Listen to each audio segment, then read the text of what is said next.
uDwayne noTony Brown. uDwayne okay ulenduka mna bengicinga mna after kumke uNiniba uzofike kodwa Russia sothusa Uyifakile nala coach yase-Ireland i-defense coach naye. defense coach okay yeah leyo ayikhontsana yike Munster ufike shame ingena confidence but ngoku he's grown into the role. and bengalana negama umzekelo I know his name, I follow him on Instagram. As a result is from this guy akanana negama is Springboks after kumke Masedinyana after kumke uJacques uNiniba zi-tries ziyavela ziyangena ukuthi tries. Yes. As a result uzuphinda ucinga kula World Cup khona la World Cup le yanga 2019 was it 2019 was Japan. Yeah.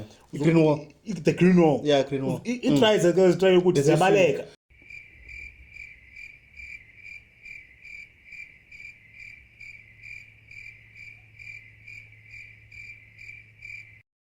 And again in the month uJacques Napa i-contract yakhe yaphela la season ya 2027.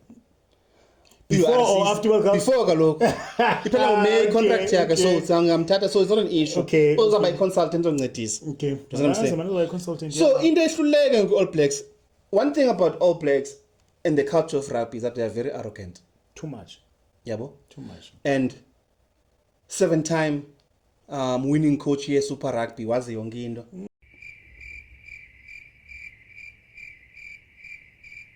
I don't take a Tony Brown. I don't take. Kaloku remember in the first 2 years, McDonald he resigned muskla team, la coaching team ka Scott Robinson.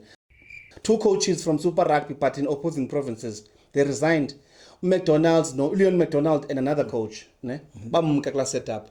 Besithi ohlobo qhutywa ngalo is not national team level. Yo. That's what I'm saying. Like bekhona lando and go kubuya back in mode of operation. Haniken me kalo.